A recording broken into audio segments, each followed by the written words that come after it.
الحمد لله وكفى وسلام على عباده الذين اصطفى أما بعد فأعوذ بالله من الشيطان الرجيم بسم الله الرحمن الرحيم ولقد آتيناك سبعا من المثاني والقرآن العظيم صدق الله العظيم وقال رسول الله صلى الله عليه وسلم إن الله تبارك وتعالى قرأ طه وياسين قبل أن يخلق السماوات والأرض ب1000 عام فلما سمعت الملائكة قالوا طوبى لأمة ينزل هذا عليها وطوبى لأجواف تحمل هذا وطوبى لألسنة تتكلم هذا۔ میرے محترم بھائیوں اور بزرگوں، اس امت پر اللہ تعالیٰ نے جو انعامات فرمائے ان میں سے عظیم الشان انعام یہ قرآن کریم ہے جو ہماری ہدایت کے لیے نازل کیا گیا ہے۔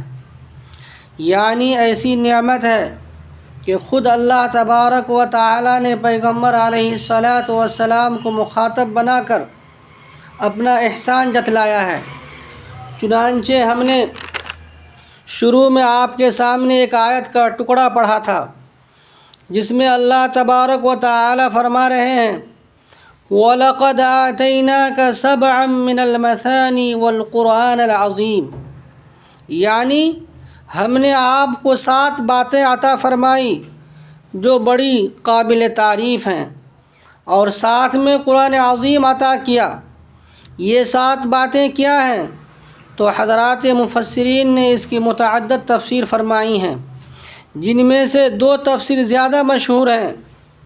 بعض حضرات کی رائے یہ ہے کہ اس سے وہ 7 لمبی صورتیں مراد ہیں جنہیں طوال کہا جاتا ہے، یعنی سورہ بقرہ، سورہ آل عمران، سورہ نساء، سورہ مائدہ، سورہ انعام، سورہ اعراف، سورہ انفال اور سورہ توبہ۔ ان صورتوں سے بے شمار ہدایات، تعلیمات اور احکامات بیان کیے گئے ہیں جو بجائے خود قرآن عظیم کا مصداق ہیں۔ اور دوسری رائے یہ ہے کہ ان 7 باتوں سے مراد سورہ فاتحہ ہے جو 7 آیتوں پر مشتمل ہے، اور 7 آیتیں قرآن پاک میں سب سے زیادہ پڑھی جانے والی آیات ہیں۔ اس اعتبار سے مثانی کا ترجمہ مقرر پڑھی جانے والی آیتیں ہوگا، اور ظاہر ہے کہ قرآن پاک کا کوئی حصہ اتنا زیادہ نہیں پڑھا جاتا جتنا سورہ فاتحہ پڑھی جاتی ہے، اسی لیے اس کو ام الکتاب کہا گیا ہے۔ تو گویا کہ سورہ فاتحہ پورے قرآن پاک کی روح ہے۔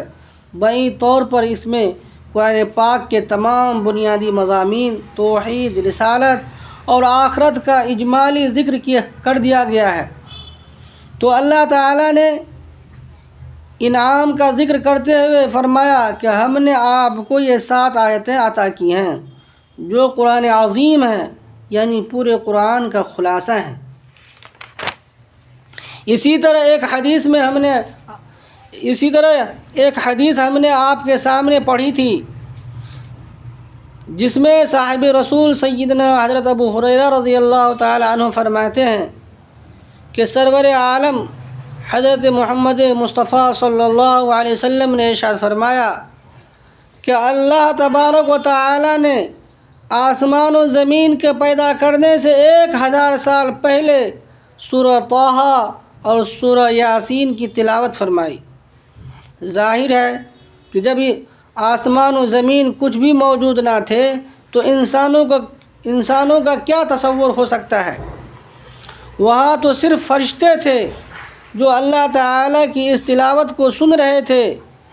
انہیں یہ صورتیں بڑی اچھی لگیں، اور جب انہوں نے سنا تو ان کی زبان پر مبارکبادی کے 3 جملے صادر ہوئے۔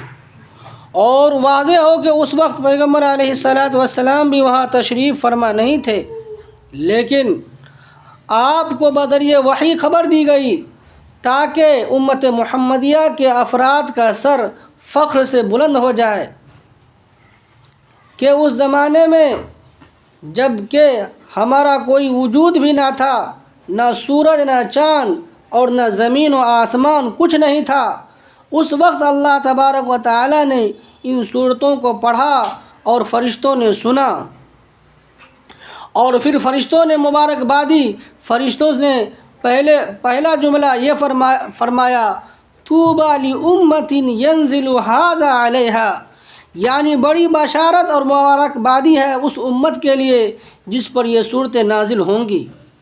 اس امت کا مصداق امت محمدیہ ہے، گویا کہ ہم سب کو فرشتوں کی طرف سے مطلق مبارکبادی ملی ہے کہ ہم میں سے کوئی ان صورتوں کو پڑھے یا نہ پڑھے تو بھی امت محمدیہ کا ایک فرد ہونے کی حیثیت سے وہ اس مبارکبادی کا مستحق ہے۔ پھر فرمایا وَطُوبَى لِأَجْوَافٍ تَحْمِلُ هَذَا، یعنی بشارت اور کامیابی ہے ان سینوں کے لیے جو ان صورتوں کو محفوظ رکھیں گے۔ یہ حفاظ کرام کے سینے ہیں جو پورا قرآن پاک یاد کریں اور ساتھ میں سورہ طٰہٰ اور سورہ یاسین بھی یاد کریں۔ تو ان صورتوں کا یاد رکھنا اور ان کی تلاوت کرنا فرشتوں کی طرف سے باعث مبارکبادی ہے۔ اور فرشتوں نے تیسرے نمبر پر فرمایا وَطُوبَى لِأَلْسِنَةٍ تَتَكَلَّمُ هَذَا، یعنی بہت ہی مبارکباد ہیں وہ زبانیں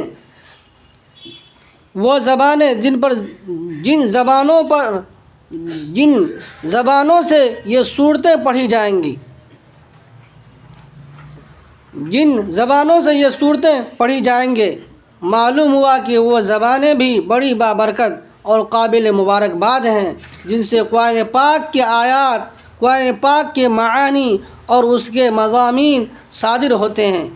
میرے محترم بھائی بزرگوں دوستو، ہم سب جو ہے قرآن پاک کو سینے سے لگائیں اور قرآن پاک کا پڑھنے کا اہتمام کریں، ان کے مضامین میں غور کریں، تو اللہ تعالیٰ دنیا کے اندر بھی ہم سب کو جو ہے کامیابی عطا فرمائیں گے، اور دنیا سے جانے کے بعد ہمیشہ کے لیے اللہ تعالیٰ ہم سب کو کامیاب کر دیں گے۔ اللہ تعالیٰ ہم سب کو کہنے سننے سے زیادہ عمل کرنے کی توفیق نصیب فرمائے۔ وآخر دعوانا الحمد للہ رب العالمین۔